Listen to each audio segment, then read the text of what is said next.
know many people are having trouble connecting Bluetooth devices to their FFalcon 40SF1 television? Don't worry. In this video, we'll show you how you do this. Let's start. Step 1. Press Home button. Start by pressing the Home button on your remote control. Step 2. Navigate to Settings. Use the arrow keys to navigate to Settings and confirm your selection by pressing OK. Step 3. Locate Bluetooth option.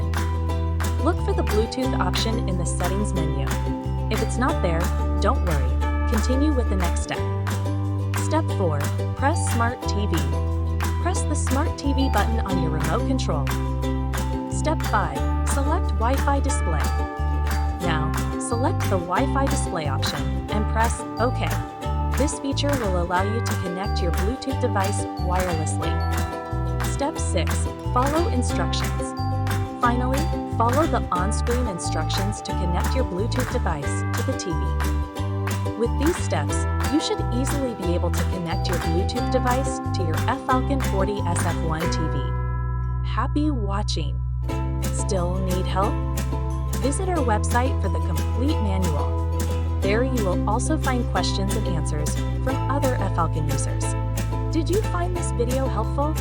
By subscribing, you help us continue to answer users' questions. So, subscribe to our channel. Thanks for watching, and see you in the next video.